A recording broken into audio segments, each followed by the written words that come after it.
Julian Assange is in custody in the United Kingdom and is facing extradition to the United States, where he is almost certain to not get a fair trial and face a life of inhumane treatment in a federal prison, or could possibly even be facing death. In this video, I'll be investigating the charges against Julian Assange and why we as a crypto community should rally behind Julian Assange and WikiLeaks, as they have been long supporters and advocates for the cryptocurrency community.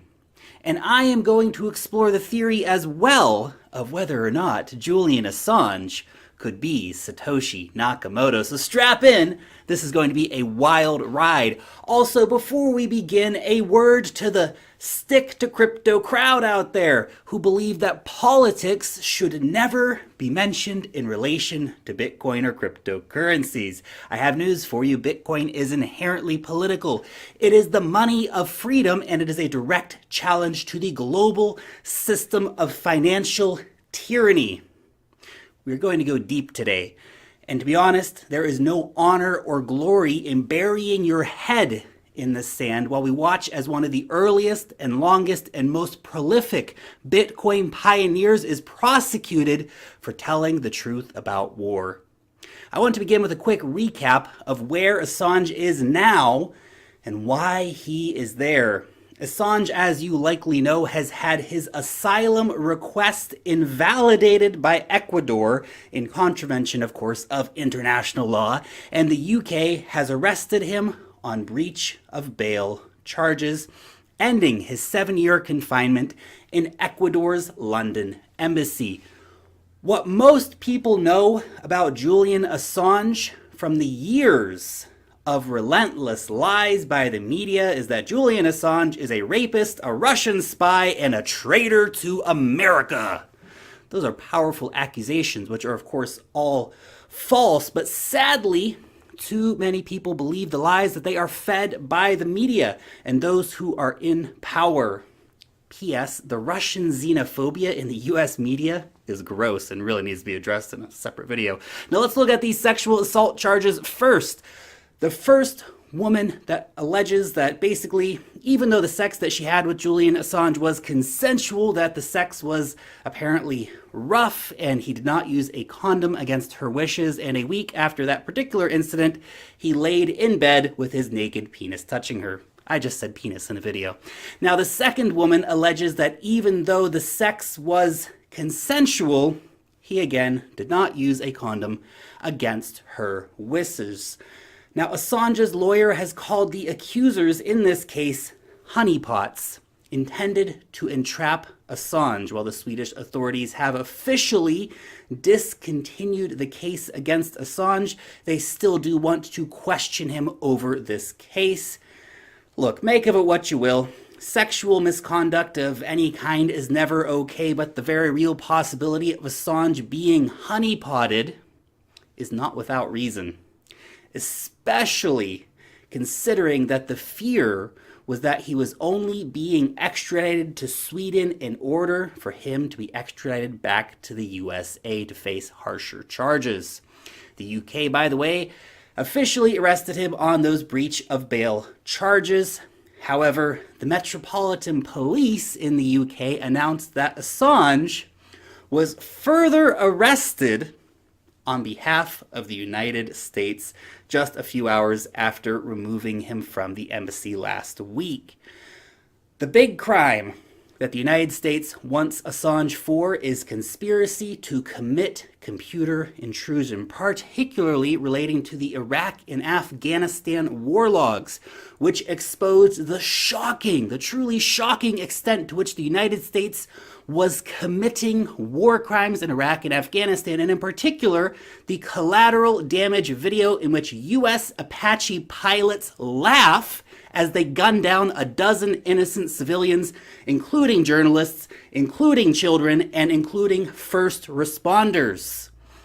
The charge is that Assange essentially coerced Chelsea Manning into stealing and giving him the data which evidence simply does not support, by the way.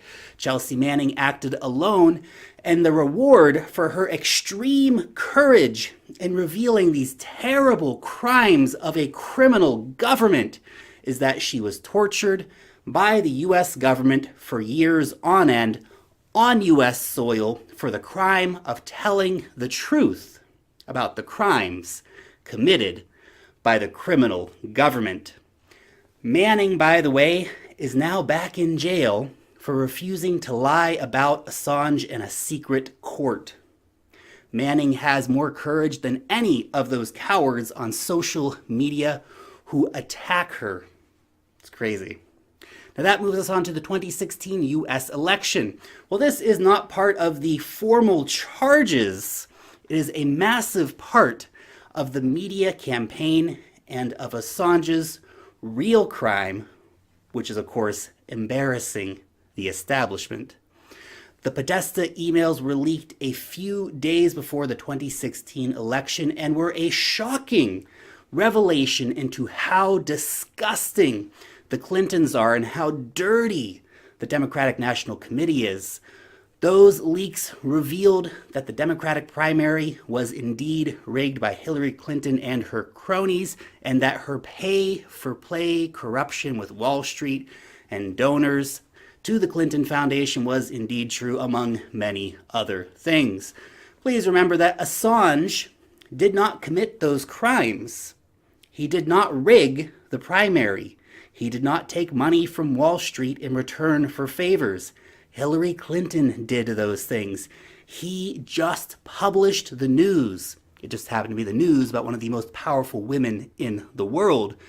Journalism is never a crime, but the United States is trying to make it a crime, which should scare everyone. By the way, the legal precedent about stolen documents being published was actually established by the Washington Post and the New York Times decades ago when they published the Pentagon Papers. The Pentagon Papers, of course, which exposed the horrible crimes committed during the Vietnam War by the US government. Funny to all of those who are screaming that Assange is a partisan hack and therefore he is invalid as a journalist. Those same people ignore the intense partisan hackery and knee-scraping filleting of the establishment by the mainstream media. Now, some will argue that it does seem that WikiLeaks seemed to prefer Trump over Clinton. Fun fact, did you know that in private conversations, Hillary Clinton actually threatened to murder Assange with a drone strike? I mean, look, she does say that she didn't, that she doesn't remember saying that, but it was a joke if she did say it. Really, Hillary? Who believes you? Nobody, that's who. She has just come out also saying that Assange must answer for what he has done. That is so richly hypocritical coming from Hillary Clinton. It's crazy. Now, WikiLeaks, of course, embarrassed Hillary not just in 2016 when they exposed what a terrible person she is during the final days of the 2016 election, but also all the way back in 2010 when WikiLeaks published the diplomatic cables of the US, detailing how the United States conducts its foreign affairs. Everything from spying on allies to covering up war crimes. All the good stuff. This, of course, was under Hillary Clinton's tenure at the State Department. And of course, it's no wonder that she wants to see Assange 6 feet under. Some also say that Assange was overly biased because he did have information about the RNC or about Trump and he didn't release it. Assange said, yes, I do have that information, but he said from a point of view of an investigative journalist organization like WikiLeaks, the problem with the Trump campaign is it's actually hard for us to publish much more controversial material than what comes out of Donald Trump's mouth every second day. Now, you can fault him for not publishing those documents, and you'll be fair in that criticism, but it is far from being a criminal act to not have published those. The fact is, Assange did not steal documents from the United States government, nor did he coerce Manning into doing it, nor did he hack the DNC. He did what all journalists should have done. He published the truth about the terrible crimes of empire. When given that information by an incredibly brave patriot like Chelsea Manning. But Assange embarrassed those in power by revealing their lies.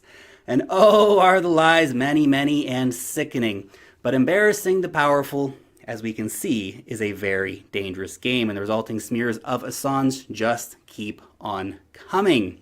Like the Manafort-Assange collusion lie, which The Guardian published, and for some reason still leaves published in spite of being proven to be categorically untrue.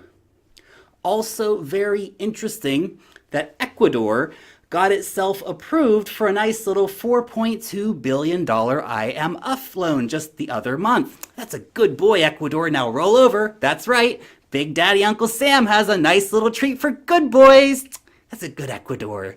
Now let us remember too that for all of the crimes that WikiLeaks has exposed, the war criminals, George Bush and John Bolton and Tony Blair and Donald Rumsfeld and Barack Obama and thousands of others, from the low-ranking all the way up to the high-ranking, continue to walk free for the crimes that they committed. Assange's biggest crime was journalism. The extent of the truth he has revealed is shocking. It is hard to actually digest because so much crime is being committed by government. And the silence and the complicity of most major media outlets in this regard is absolutely shocking. The guardians of free speech have become the enemies of free speech and are colluding with the very powerful players in order to disinform and to crush the truth, the same people they're supposed to be watching. And now on to this interesting theory that Alexandra and I cooked up last night. Assange could be Satoshi Nakamoto. Yeah, I know, it's a bit out there, but stay with me. Let's examine the idea to see if there is anything to this crazy theory. Now, Assange is obviously a very ideological man. Just think about it. He is willing to face a lifetime of imprisonment to reveal the truth about war.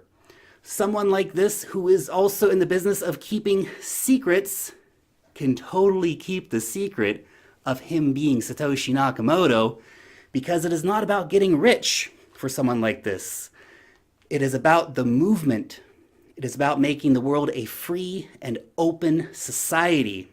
Assange also has the technical know-how to pull something like this off. Assange is a computer genius and a cryptographer and a radical. And Bitcoin is indeed a radical idea, even if we forget sometimes as we get all excited about pension funds are buying Bitcoin. That's really a minor kind of thing, even though it might move the price. Now, Julian Assange was also a cypherpunk and a hacker long before WikiLeaks, and has been linked with many of the most prominent names in the cypherpunk movement, including many of those linked to Bitcoin. His name was also on the mailing list where Satoshi Nakamoto first announced Bitcoin. Did he send it to himself in order to throw people off the scent of him being Satoshi? The timeline is also very interesting. Assange disappeared from public around the same time that Satoshi did. Assange was put under house arrest on December 7th, 2010. Satoshi posted this about WikiLeaks in his next to last ever post on December 11th, 2010. It would have been nice to get this attention in any other context. WikiLeaks has kicked the hornet's nest and the swarm is headed towards us. And Satoshi's last ever post was December 12th, 2010. A rather mundane post about some different work that was needing to be done on Bitcoin. But his penultimate post is incredibly revealing that Satoshi was worried about getting discovered and that Bitcoin and WikiLeaks coming together would bring unwanted scrutiny. Interesting, too, that on December 5th, 2010, just a few days before Assange went into house arrest, Satoshi posted, "No, don't bring it on. The project needs to grow gradually so that the software can be strengthened along the way. I make this appeal to WikiLeaks, not to try to use Bitcoin. Bitcoin is a small beta community in its infancy.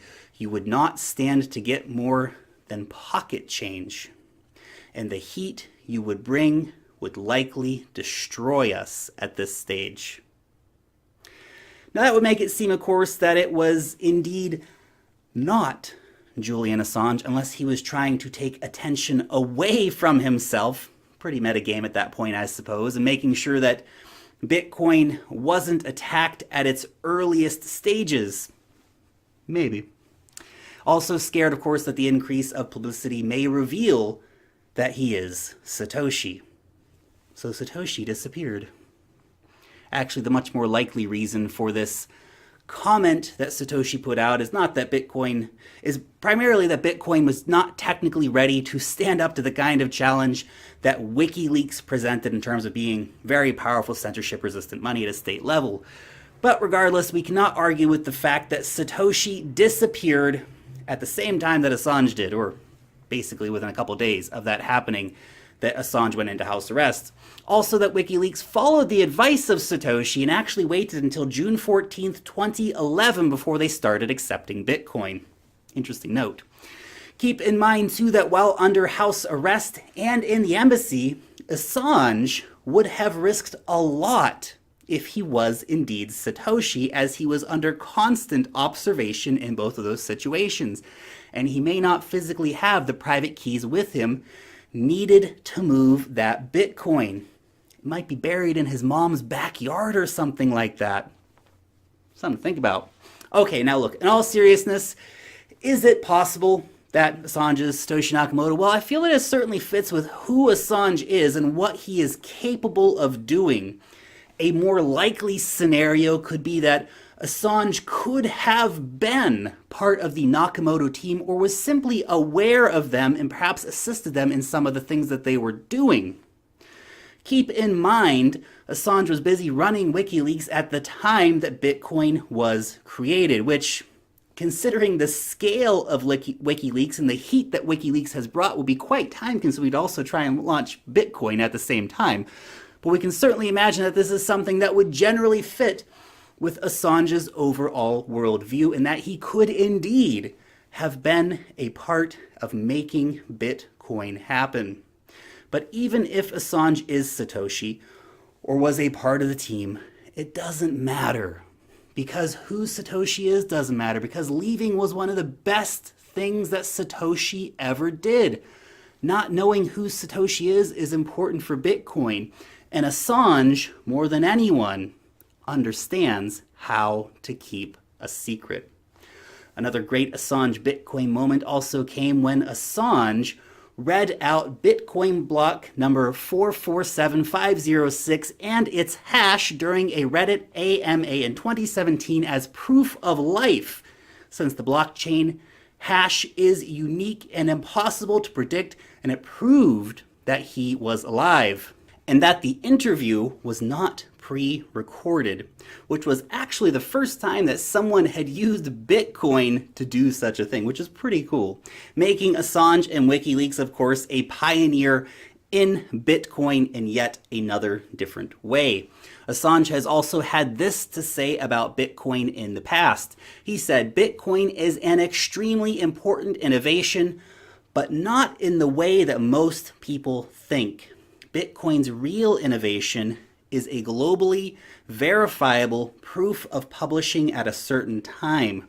The blockchain nails down history, breaking Orwell's dictum of he who controls the present controls the past, and he who controls the past controls the future."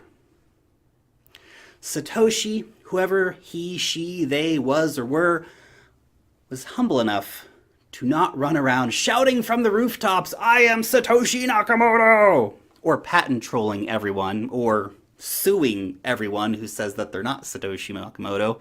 Satoshi understood the importance of walking away, which funnily enough brings me to the guy who is not that clever and who is certainly not Satoshi Nakamoto. Craig Wright.